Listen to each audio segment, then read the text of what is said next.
I did just start recording this session, and I'm asking everyone to stay on mute just because sometimes your microphones at home might be picking up everything, your breath, your friend walking by, the dog barking, and both while we're all listening now, but maybe when you go back and listen to this again, you'd probably prefer not to hear that. So just wanted to remind you of that. All right, so without any further ado, like I said, Michael Siegel has been a SCORE mentor for going on now 7 years. He is the chair of the Savannah chapter of SCORE for the last 3. And during his many-year career in the healthcare industry, he was the owner of a successful home care company. He served as the CIO of several large healthcare organizations and headed up a successful healthcare consulting firm. Anybody that puts retired in air quotes is trying to tell you something. And everyone that loves Michael probably agrees that it's in air quotes because he gives so much of his time. And I want to just thank him on behalf just of Savannah Technical College, but also our community, the entire business community. Thank you, Michael, for your presentation today. It's yours. Thank you, Brett. It's my pleasure, and it's a pleasure for our whole team at SCORE to be partnering with Savannah Tech on this series.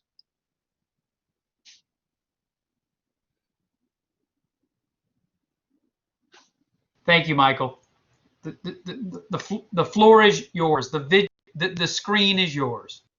Okay, thank you, Brent. Well, good afternoon, everybody, and glad you're here to join us today. We're going to be talking about a very important topic, especially in today's world. We're going to talk about pivoting, and we're going to talk about ways that you as a business owner or a senior person within an organization can successfully adapt, pivot, and grow your business during these really challenging times. So we have a bunch to cover today. Here's our agenda. First of all, I'm going to share a couple of little bit of information about SCORE, who we are, what we do. We're going to talk about the two major facets of the crisis, and they're two different ones. We're going to tell you some actions that you can take right now that can help your business immediately. We're going to talk about something called scenario analysis, which is a technique that you'll be able to use to evaluate options and find your path into the future. And we'll talk about several examples of scenario analysis as well. We'll talk about creating what are called SMART goals, and we'll get to what that is later in the presentation. And then we're going to talk about 4 things that you should do if you're considering pivoting your business. These are very important. We're going to talk about the importance of having a bail team. Now, this is not somebody who's going to get you out of jail, but we'll tell you exactly what that means later in the presentation. And then finally, we'll share with you a number of very helpful resources that have critical information for you that you should continue to stay in touch with, so that you know how things are evolving out there in the world as it affects your business. All right, so with that, let's get started. So first of all, SCORE. We're the nation's largest provider of free business mentoring and educational services. And we work with both aspiring entrepreneurs and also people that are already in business. About 60% of the folks we work with are startups, and 40% are already in business, and some of them are as large as $1 million or more a year. We've been around for 56 years, over 300 chapters around the country. It's a volunteer organization. There are over 10,000 volunteers around the country. All are successful entrepreneurs, business owners, and corporate executives. And this team of volunteers actually donates over 4 million hours of their time every year to help people just like you. For our own chapter, we have 45 expert volunteers. It's just a great group of people. We were honored to be named the 2019 Mid-Market Chapter of the Year nationwide. We've been recognized for our client education program, We're actually the only 4-time platinum score chapter in the state of Georgia. We're very proud of that. And what we're most proud of, these stats just came out. Last year, we actually helped to establish 131 new local businesses and 300 new local non-owner jobs. And this is some of our team. And as a matter of fact, one of these folks, Gary Johnson over here, is actually with us this afternoon. So this is one of our things. It's absolutely true that all of the services are free, but the advice really is priceless. Okay, moving on. Let's get started. Okay, so first of all, we have to understand that everybody's in this together. And from a business standpoint, nobody is an island. Your customers, your suppliers, your lenders, even your competitors, everybody's in the same boat. And everybody should understand, if they don't already, that you have to cooperate. You have to work with each other in order for everybody to make it through this very challenging period. And as it says, we stay afloat by collaborating and adjusting. And we'll talk about some techniques there. The last item is very, very important. We tell our small business clients the worst thing that a small business can do today is nothing. The worst thing you can do today is nothing. You have to take some action. You have to evaluate the environment. You have to see where your company stands in the current reality, and you have to make sure that you are able to either survive as you are, adjust it, or pivot in order to be able to stay in business. So we'd love to know how much you feel like COVID-19 has impacted your business. Got a poll up there, Michael, for you. Thought you'd want to know that. Yep. Okay, so we have 5 people that responded. Okay, there's 6. Okay. So my guess is that most of the folks here that are in fact in business have had some tangible impact of the COVID-19 situation, pandemic. All right, yep. All right, very good. All right, we're going to move on. Thank you, Brent.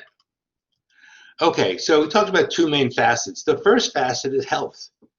You know, first and foremost, we have to keep healthy. You know, it impacts you and your family, employers, customers, even your facilities. And there's a number of things we should be aware of and actions we should be able to take.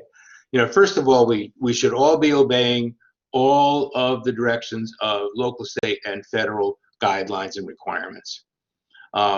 Many of you are already doing the second thing. I'm doing this. Allow people to work from home where it makes sense. Obviously, there's many businesses where you can't have people work from home. It's really you have to be there in person. You have to be there with boots on the ground. But to the extent that you can, working remotely is really a good thing. The next point is also really important. You need to be sure that employees of yours who are sick or think they're sick don't come to work, because all they're going to do is potentially endanger their coworkers. The problem is, in a number of cases, people don't get paid when they don't go to the office or they don't go to the factory. So wherever possible, business owners should try to modify their sick leave policy so that when people decide they really should stay home, they're not losing a day's pay. And that may be difficult for some, but it's really something you should think about, because you sure don't want people who are infected coming into your place of business. The next several ones we all are aware of. We've been hearing this for the last 2 months. You got to wash your hands regularly. We should all be wearing masks, and we should be cleaning the surfaces with alcohol and other cleaning products. So this is very, very important, and it's not a difficult thing to do, and it's just trying to keep a healthy environment. And it's also good business, because as we start to reopen, people are going to want to know that the folks they're doing business with are taking steps to keep their customers safe and healthy. So adopting this not only helps you and your employees, it also will help you with the perception of you with your customers. I don't know if you've run into this, but I'm seeing more and more businesses that will only take plastic. They won't take cash. There's a stigma growing about handling cash, so that's a trend. And there's more and more online shopping. I would assume that almost all of us are doing online shopping, and probably more than we ever have. And honestly, I think that is a pattern that is not going to change once the pandemic is over. People are seeing how easy and convenient it is to shop online. So you need to be able to tap in to that trend, and we'll talk about that as well. All the states, as you probably know, are starting to adopt their reopening policies. Georgia, of course, was first.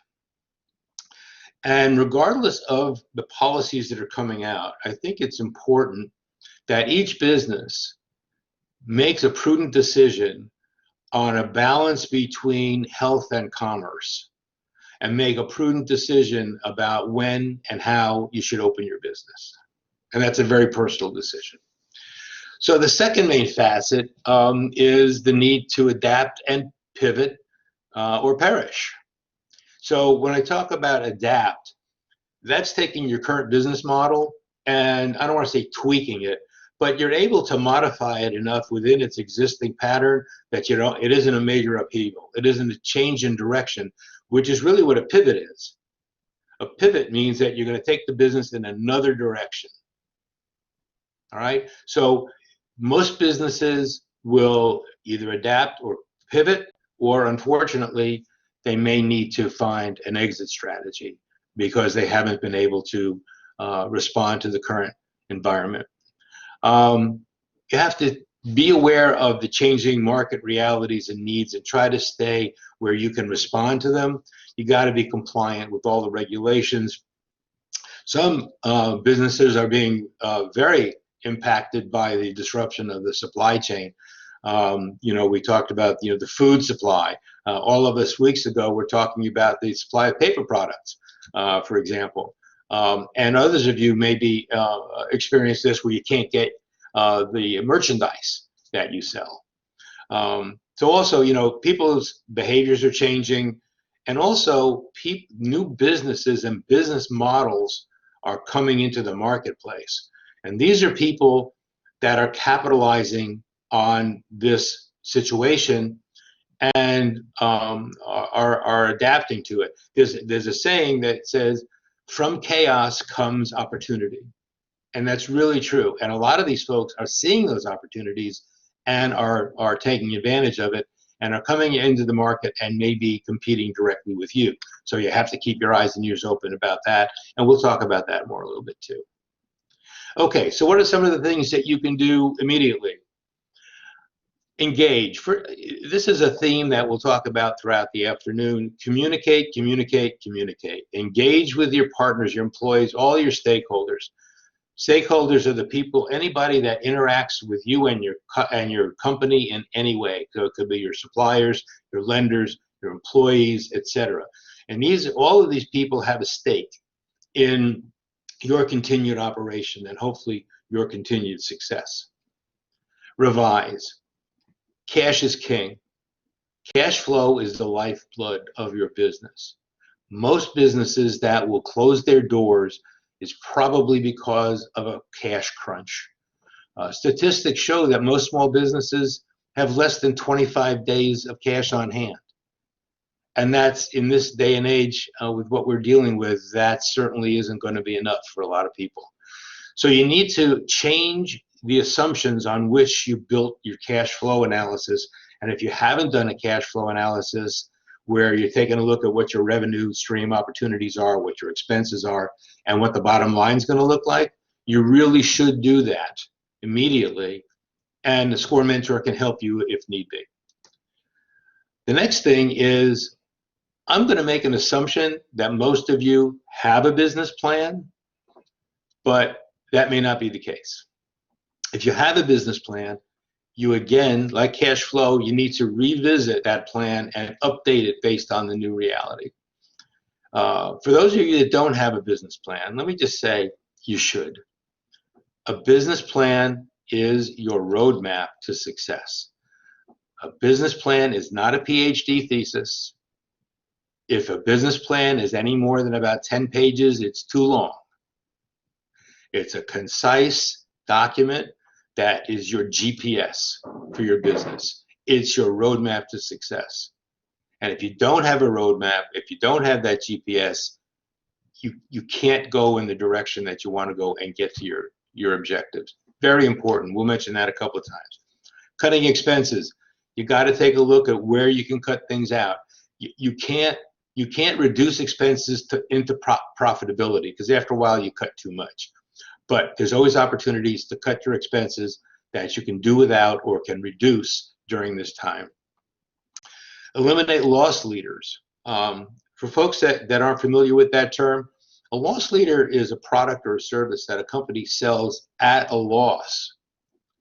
And they sell it at a loss because A, it brings a customer into the company, but they also use that as a way to either cross-sell or upsell the customer with more profitable products or services that they provide.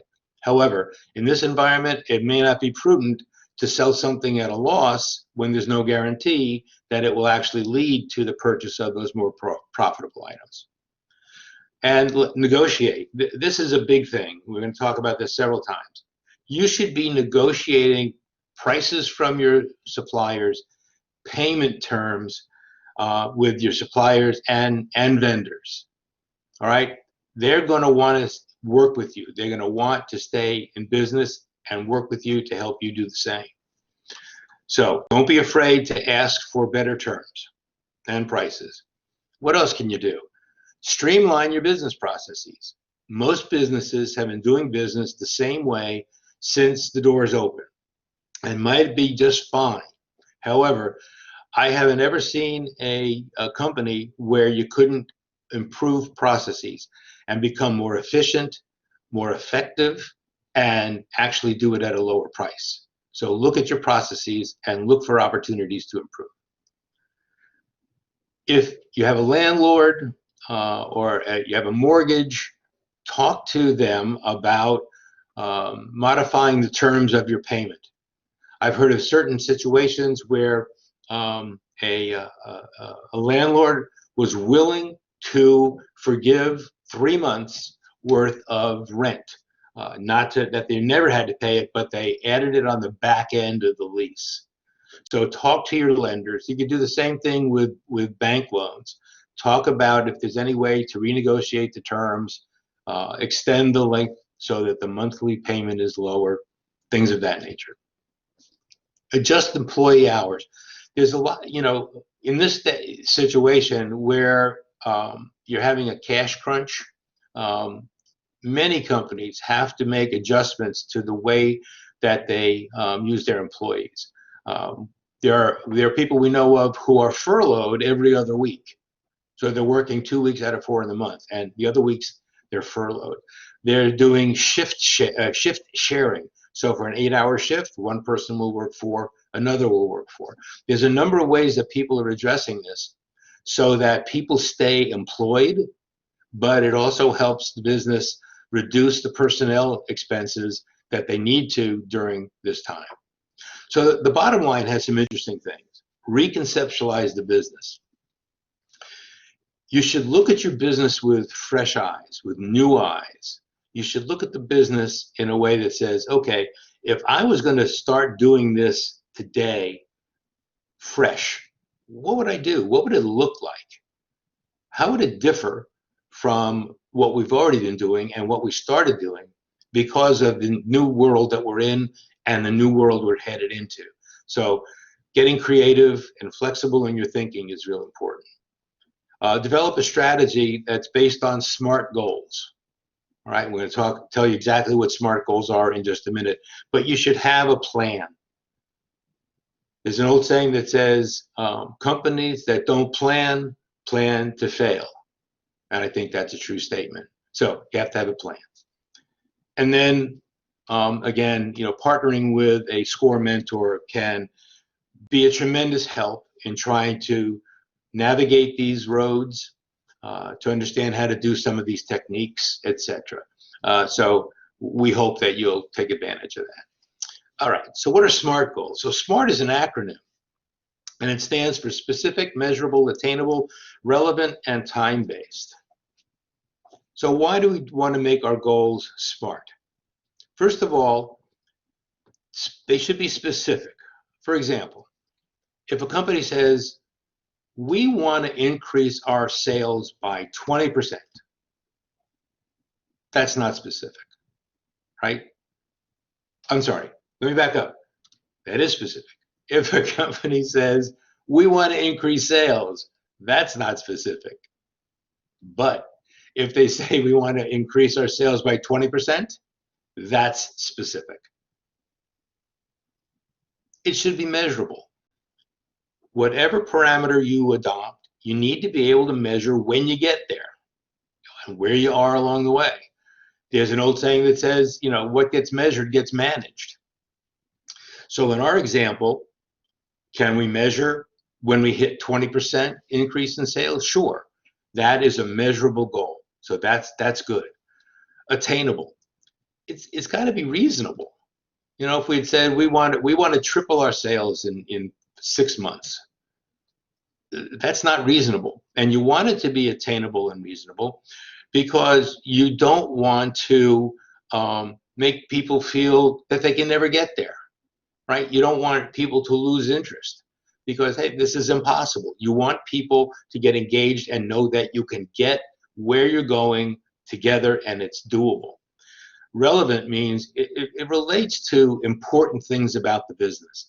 It isn't some tangible thing off on the side. It's really something that's going to be core to the mission, vision, and purpose of the business. And certainly sales are that. And time-based. It should have a distinct time. So for completion. So in our example, it would be something like, we want to increase sales 20% in the next 6 months. That is specific, it's measurable, it's attainable, it's relevant to the business, and there's a specific time frame that we're shooting for in order to achieve it. That's what a SMART goal is. Okay, hopefully that it makes sense to everyone and you can see the value of that. Okay, so looking ahead, what should you do? Well, you need to evaluate your options and you need to find the road that is appropriate for you and your business to follow. In that regard, we're going to now talk about what's called scenario analysis. So scenario analysis is, we'll start with these bullets and then I'll give you an example that I think will explain it easily. It's a process for analyzing events and figuring out alternative outcomes that could take place. And then envision and evaluate these possible outcomes and start to hone them down to select the ones that are most appropriate, most advantageous for your situation. And the result of the analysis should be a plan of action, a choice of desired outcome, a plan of action based on SMART goals that will help guide you to the outcome you're looking for. So let me give you an example. You go into a newly reopened restaurant and you're given a menu and there's a ton of options on the menu. So you're starting with a lot of options. So you look over the menu and you say, well, you know something, I'm not in the mood for Italian food today. So that gets eliminated. And you say, you know what, we just had chicken last night. I don't really want a chicken dish either. So you're narrowing. And let's say you're going further and further and you see, my goodness, there's a lot of really good salads here. I feel like having a salad and I'm going to have the Caesar salad. So in that simple example, we're showing how you kind of had this funnel and how you narrowed down to something where it was what you wanted to have, what you wanted the outcome to be. So I hope that makes sense as well. So the McKinsey company years ago created this 4-level model for scenario analysis. So level 1 is a clear future. There's a clear path. It's like one outcome, and the company is on the road with their business plan and their cash flow analysis to get to that outcome. Level 2 are alternative futures. This is not unusual. as you do business, opportunities will present themselves. You'll think of new ideas, and you'll think, well, maybe we should add that product, or you know what, maybe we should open up another location. But so that's okay, and that's where there's more than one, but it's still manageable. Now, levels 3 and 4 get to where it could be a problem. That's where you have multiple possibilities. And it's very difficult to evaluate and get that down in the funnel to where you can decide on a specific path or paths that you want to go down. I would imagine some of you here today with your businesses may think that you're in level 3 or level 4, and that would be understandable in these days. And the goal of these kind of exercises is to get you to level 2 or level 1. Okay, so let's look at a couple of examples. So first of all, conserve cash. We talked about cash is king. It's so important. So here's some action items that came out of a scenario analysis about cash. Call every vendor. Try to stretch out your payment. Get better terms, better pricing. Extend your payables. We talked about deferring rent or mortgage, reducing the expenses. And one thing we didn't mention before, many times in businesses there are perks. And these are kind of real nice benefits that employees, owners, etc. have that the business pays for. Those items need to be evaluated at this time also to see if that's something that can be deferred to another time and help save some money. Call every customer who owes you money. Work your receivables. Just because people are in a little difficult situation, call them and ask for your money. They may want to negotiate something with you in the same way that you are negotiating with your suppliers and other folks. And you may want to do that, but at the end of the day, you want to work down your receivables and get in as much cash as you're entitled to, much cash as you can. And then it's really up. We have a poll up asking what strategy you folks have already used. So if you please just respond to that, I'd be interested to know what strategies you've already taken, including getting with your banker, getting with your accountants, so you know where you are financially with your loans and what your opportunities are there, maybe for a line of credit. And with your accountant, the tax laws are changing all the time. And so you need to be sure that you understand what your position is. So your banker and your accountant are very important. So let's see what we got here. Not a lot of responses, but vendor negotiation, reducing expenses, meeting with the accountant. Okay, that's good. That's good. Okay. So anybody else want to respond to the poll before we move on? Okay. All right. That's a little bit of insight. Thank you very much. All right. So market changes. This is another important point. You gotta see and evaluate how your market is and what direction it's going. If you feel your market is stable, you can probably just adapt. You can modify the current business model, not in a major disruptive way, and I use the word disruptive in a actually positive tone, but you can adapt your current situation in a productive enough way that you can continue to do business in the current environment.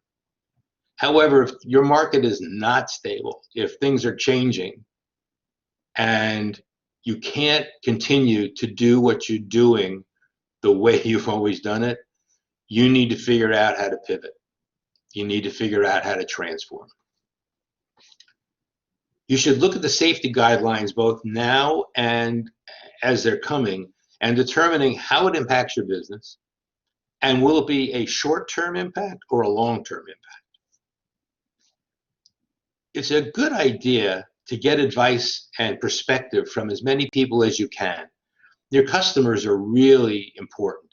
Reach out to your customers and ask them how the pandemic is affecting them. Find out how their needs and how their situations are changing, because in your business, you want to meet their needs. And if their needs are changing, you don't want to be left out in not being able to meet those evolving needs. So talk to your customers about that. And there's, get advice from as many people as you can, suppliers, trade associations.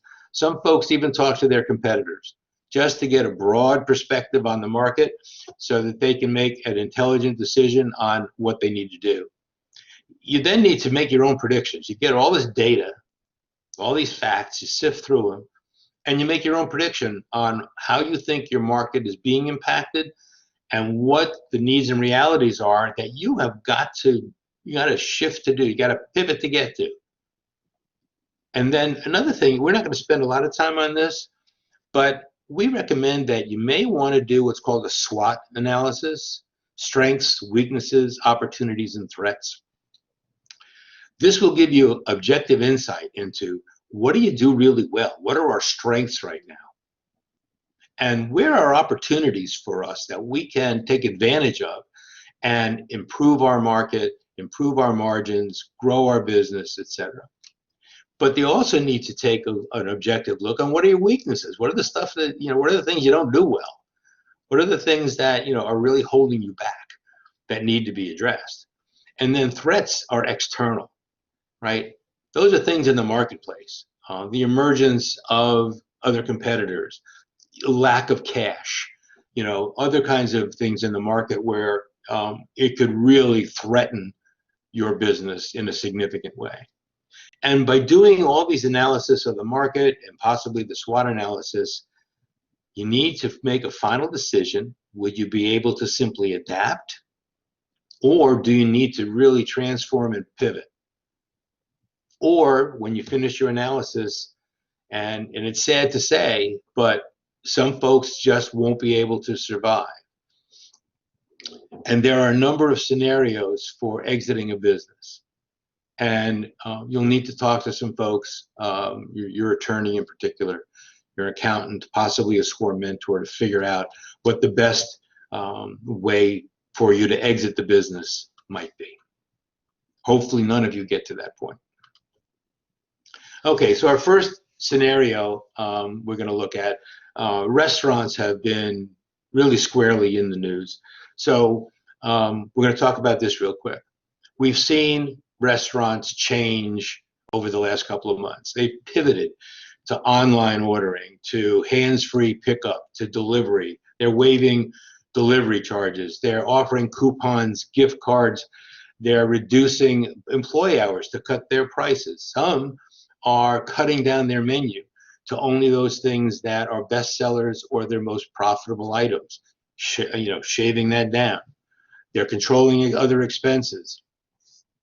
They're closely monitoring the reopening guidelines. Just like we said a little bit ago, every business owner needs to figure out how they want to balance health and livelihood when deciding when and how to reopen, and make sure it's in compliance with current requirements, and as they move into phase 2, phase 3, phase 4, that you can take advantage of it, but also stay safe. With restaurants, they first went to outdoor dining. Now we see phased indoor dining, and people are advertising how frequently they sanitize the seats, the tables, things are wrapped in saran wrap, and so forth. Very, very important. This last item, really pay attention to this. Stay visible. Stay in contact with your customers. Be active, be visible. Let them know you're still there. Stay in contact, offer them, because you want to retain as much of your existing customer base as you can. You want to make more and more of the community aware of your presence and what you do, and we'll talk about how to do that in a little bit. But don't just cower in the corner. Get out there, present yourself, stay in touch, and stay where you can meet all their needs. This is a scenario I particularly love. Redcon Solutions Group, the founder and president is Kyle Evans. Kyle is a service-disabled veteran, and his business, of course, is a service-disabled veteran-owned small business. He does a lot of work with federal and state contracts. They specialize in disaster recovery, does a lot of work with FEMA and SEMA and others. Do a lot of work with healthcare organizations, nonprofits, and other organizations in the commercial space. He's grown the business to now, he has over 900 security personnel and other specialty people like cleanups. 200 of those folks are veterans. So Kyle focuses a great deal on trying to hire other veterans. So one of his big clients was Advent Health System. And he got notice from Advent that they were going to discontinue their contract and they weren't going to use their security personnel anymore. So what did Kyle do? He sat back, thought creatively, figured out what resources he had, and he came up with a pivot. He made this proposal to the hospital and they loved the idea. They trained his security personnel to take the temperature of people that were coming into the hospital. So it avoided the hospital having to use hospital staff to do this. It provided part of their safety protocol. And he was able to save initially 15 jobs just by doing that. It was so successful that Advent adopted more of that within their system. And I just spoke to Kyle the other day, and he says that this segment of his business has grown 32% in the last month or so. So there's a wonderful success story of a creative, flexible thinking gentleman who came up with a wonderful pivot that had just a terrific and positive and hopefully lasting impact on his business. So nonprofits, I don't know if any of you are involved with nonprofits. I want to take 1 minute here. A lot of our clients are nonprofits. We actually have 5 of our mentors who are nonprofit experts. But real quickly, it is such a challenging time for nonprofits. A lot of the revenue is dried up. Donors aren't able to donate anymore because they're in financial situations, but the expenses are still there. So what are they doing? What do they have to do? They got to get aggressive and creative on fundraising. They need to get more funds. Loans, grants, they're going to their longtime donors person to person and asking for their help. They're doing a lot of public relations. They're getting really active in social media, as you folks all should as well. They're doing some crowdsourcing campaigns to try to get funds that way. They're getting really, really creative. And a lot of these nonprofits are fortunate to have an endowment fund. These are usually very large funds, and it grows through interest and dividends. And most of these organizations don't ever want to touch the endowment, especially the principal. But they are finally realizing that the endowment funds are there for a rainy day. And ladies and gentlemen, it's pouring out there. So a number of these folks are going to have to dip into their endowment funds. Communication, communication, communication. You got to get out there, explain your situation, ask for money.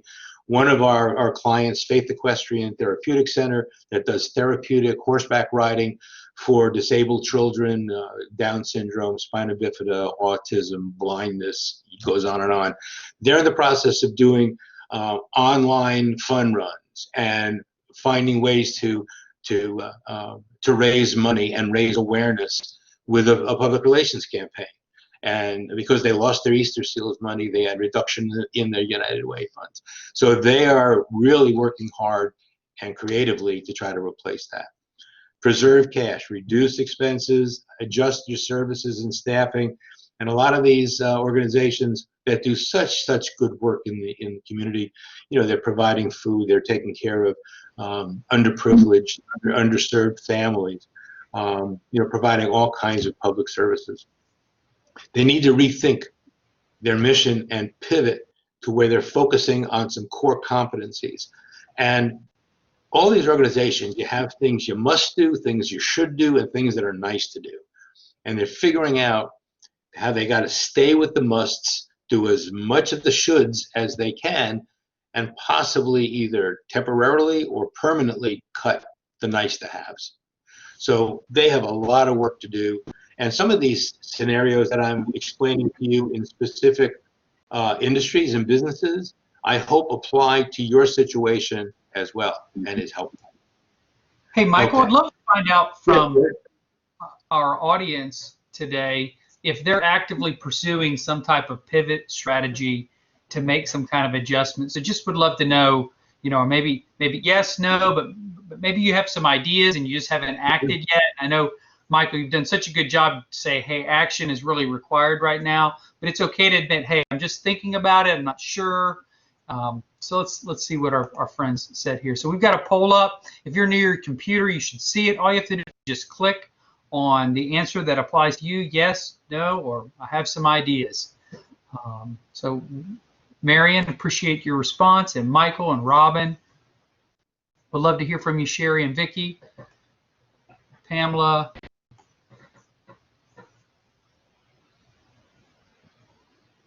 That's good. That's helpful.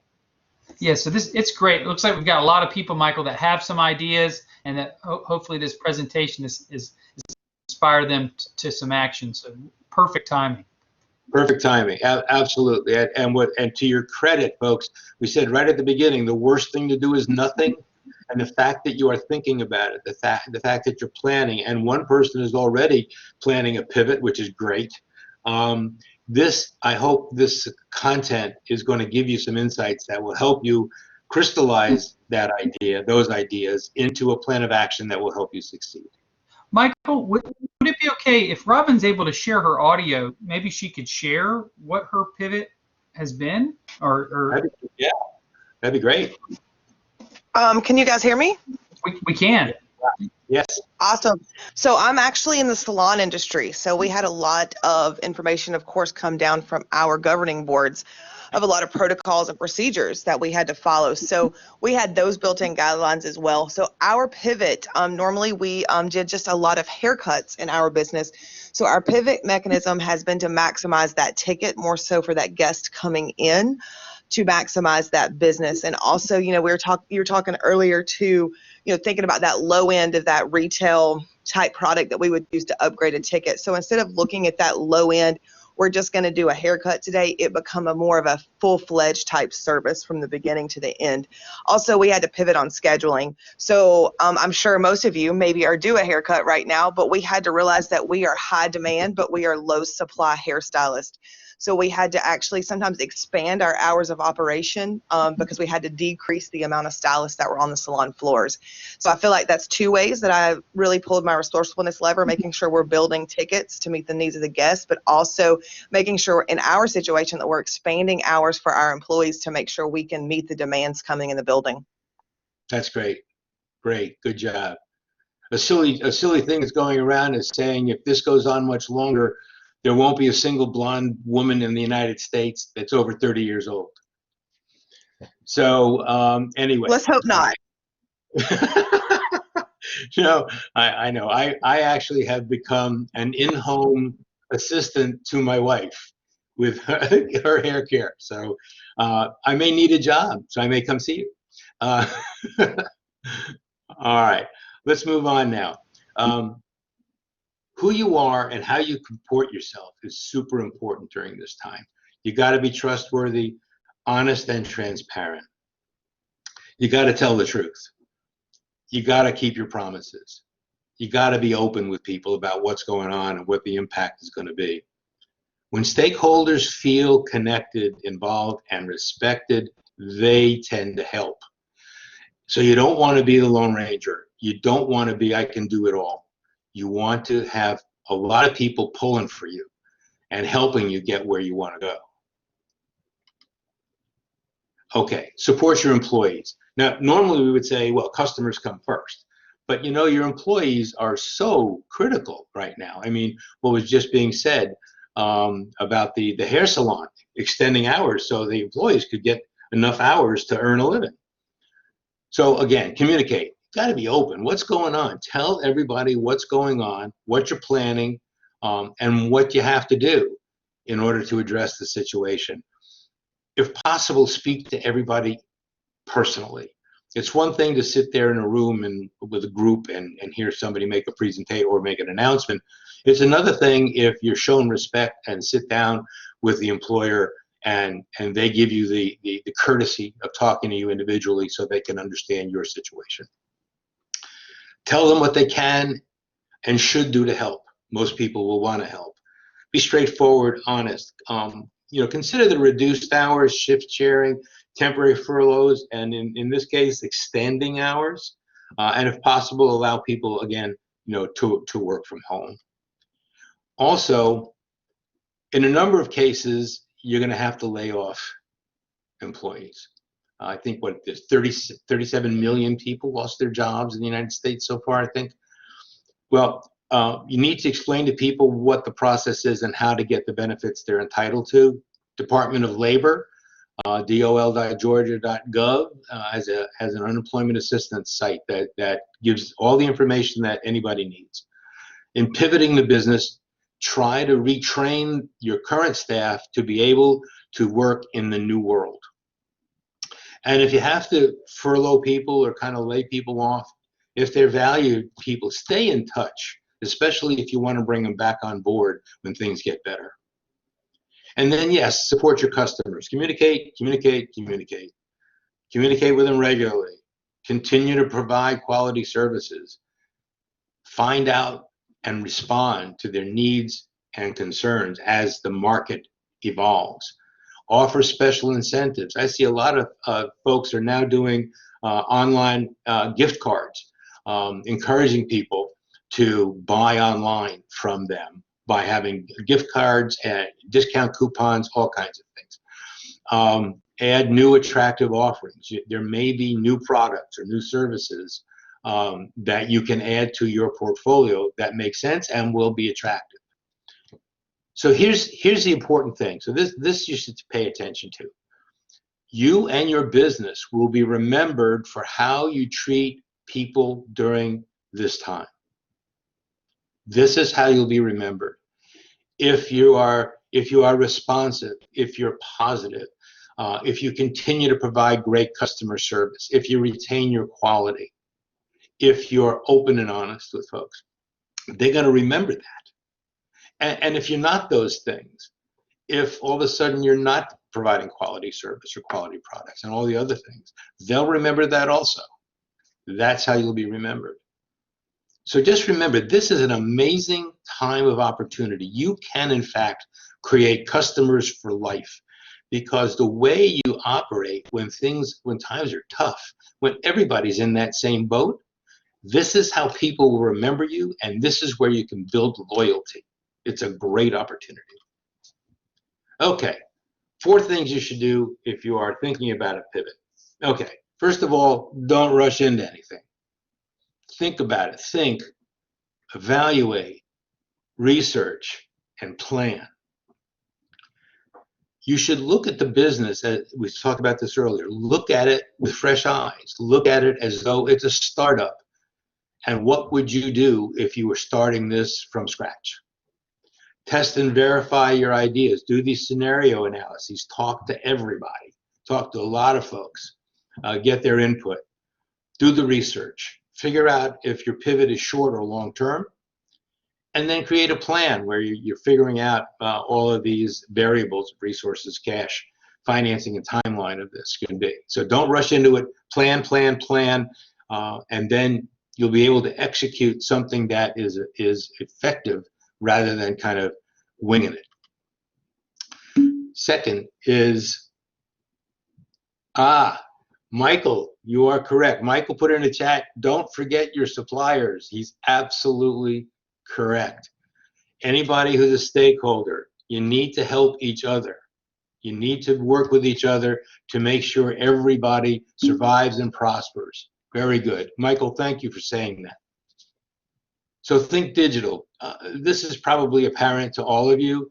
Establish or strengthen your online presence. You gotta have a website that supports commerce. You gotta have a strong social media presence. You don't have to be on every platform. You should figure out which platforms make most sense in order for you to attract the people that you want to attract. Most people now are using Facebook, and Instagram, certainly some Twitter, some LinkedIn, but Facebook seems to be the bread, and Instagram seem to be the bread and butter right now. Michael, And that's a great point. And our next Friday, I just want to remind everyone right now that webinar is eConnect, all about e-commerce, your digital presence, all that. So fabulous teaser for next Friday. okay, thank you, Brent. Appreciate that. So you need to get all this stuff done, and the internet and digital capabilities are going to be an integral part of your business forever. And so you need to get there. You need to get strong in it. Get creative with what you already have. We kind of talked about this a little bit. There are 3 great examples of this. 9line here in town, another veteran-owned organization. They went from producing T-shirts to producing masks. Ghost Coast Distillery went from producing liquor to producing hand sanitizer. Not everybody was happy about that, but it was a public service. And even General Motors repurposed some of their idle manufacturing capability, and now they're making ventilators. So just great. That's the kind of thinking, that's the kind of opportunities that you might face when you look at your business in a new creative way and figure out what you can do with your current capabilities and how can you pivot what you can do, what your core competencies are, and pivot it into something new that isn't a total elimination of everything you know how, but it is a smart new application of what you already know how to do. And lastly, pivoting is normal. 20% of businesses go through a pivot sometime in their life anyway. Pivot just means you're keeping your eye out for opportunities, keeping your eye on the ball about market changes, competitive changes, technology changes. A great example of a company that didn't keep their eye on the ball is Kodak. Most of you probably know Kodak. Kodak was the king of the hill with cameras and film and developing pictures. And when digital photography came around, they said, this will never be anything. This is like a little gimmicky hobby thing. They totally missed it, and now they are far, far, far from a viable force in the photography industry. So again, look creatively, look forward, look at the data, but be optimistic. Please, please do not lose hope. There's a ray of hope out there. And I don't know if you can see this. Okay, you see that? Okay, you see that glass? So I was listening to a sermon where the preacher said, the laws of physics say that there's actually only 3 forms of matter. There's solids, liquids, and gas. So when you see a glass like this, it's actually part liquid and part gas. So guess what? It's always full. So those of you that look at things half empty or half full, just think of the glasses. It's always full. You just have to find the opportunities and the path to follow in order to receive those benefits. And of course, we suggest you work with the SCORE mentor. All right, bail team. We're coming to the end now. What's a bail team? It's not somebody with a get out of jail card. A bail team is your banker, your accountant, your insurance agent, and your lawyer. If you don't have a personal relationship with your banker, you should. Okay, they need to know who you are. They need to know your name. You should pay your bills on time. They need to know that you're trustworthy and honest. Because in times like this, if you need some special consideration on a loan, if you need to borrow money, what do you think? Who do you think is going to get a better odds of getting help? A person who kind of walks in off the street and says, can you please help me? Or a customer who they know has been paying the bills and is doing business with them? I would submit to you, of course, it's the second person. So get a relationship with your local banker. Your accountant or bookkeeper is extremely important. We talked earlier about staying in tune with all the changes in the tax laws and making sure that you are complying with them and also taking advantage of them. Now is a great time for you to make sure you are positioning your business to take advantage of some of the tax breaks that are being put in place for 2020 and some of them for 2021 to help small businesses. So look into that. And also, if you're not automated, all your businesses need to be automated, whether it's QuickBooks or something else like that. It needs to be automated so that you can work with your bookkeeper or accountant and you can get the management reports out of the system so you can monitor what's going on. You can measure where you are relative to your SMART goals and run the business properly. Your insurance agent. This is commercial insurance. You should be reviewing your commercial insurance policies now to see if there are provisions in there that you may need to exercise depending on what scenarios you are going to follow. All right. And then last but not least, a lawyer. In some of these cases, you're going to need to have assistance with an exit strategy. In some cases, you're going to need assistance with other documents that are going to help you with the pivot. So everybody should have a good bail team at all times. And also the fifth member of your bail team, we hope, will be a certified SCORE mentor. By the way, the best way to get in touch with us is just on savannah.score.org. There is a ton of free business resources for startups as well as existing businesses. All those resources are free. There's webinars, there's self-paced courses, there are templates, there are best practices, white papers, lots of good stuff.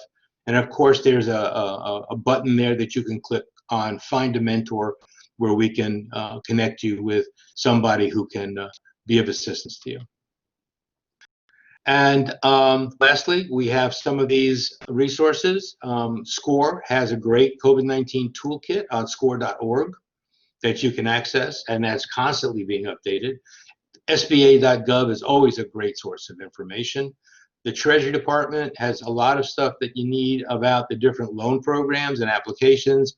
The U.S. Chamber has done a wonderful job, as has our local Savannah area chamber, of providing timely information, sometimes on a daily basis, to keep us informed on things that are happening, things that are changing. And then, of course, CDC, you should keep your ear to that ground as things evolve with regard to reopening protocols and other important information about the disease.